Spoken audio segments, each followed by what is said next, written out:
Now here at 4:30, it's been a busy week in politics as we enter the final stretch of the 2020 presidential election. And this weekend, the candidates are making their final pitches to voters. Yeah, busy weekend coming up for both of them. Face the Nation moderator Margaret Brennan joining us live right now from New York City. You moved there right now, Margaret. You guys got your big fancy headquarters for election night coming up, right? We do. We have an incredible election hub to bring you all the detail, all the granular detail you'll need to know on election night. And we will bring you Face the Nation on Sunday from our hub up here as well. You know, it's pretty incredible. 86 million Americans have already cast their vote.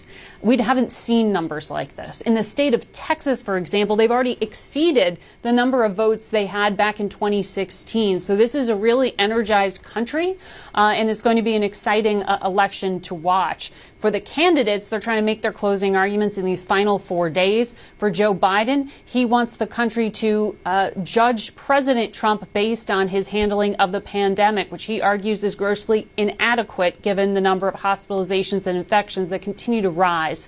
For President Trump, he argues it's behind us. No one could have done any better, and he can chart a pathway forward on the economy. The economy is his closing argument, and he's really bringing that to the heartland of the country. The forgotten man and women is who he said he ran for back in 2016.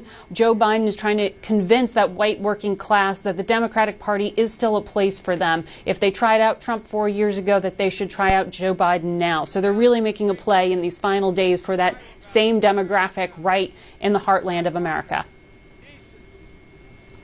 Well, coronavirus cases, that's the big election topic. As you were talking about, cases continue to surge across the country. What's the latest on that and the campaigns? Well, it's really troubling. If you look at just the numbers alone, the infection rate across the country is going up.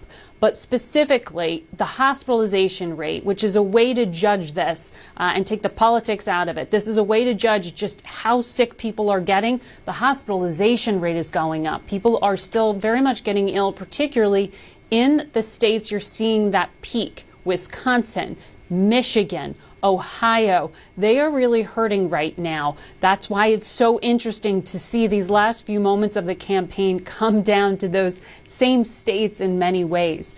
But the argument that will be made on the campaign trail, the bottom line for you and I is you can't vote away this pandemic.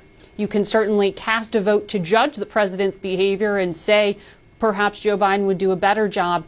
But until or for the foreseeable future, the therapeutics that are being developed are not widely available. The vaccines that are being developed won't be widely available for some time. So listen to your health officials. Okay, Margaret Brennan, thank you very much. I know you have a very busy weekend coming up and obviously a busy Tuesday. We will all be watching here in Connecticut. And just a reminder, you can also catch Margaret this weekend on Face the Nation, Sunday at 10:30. Before that, tune in for Face the State with Kevin Rennie and Doobie McDowell. That's at 8:30 right here on Channel 3.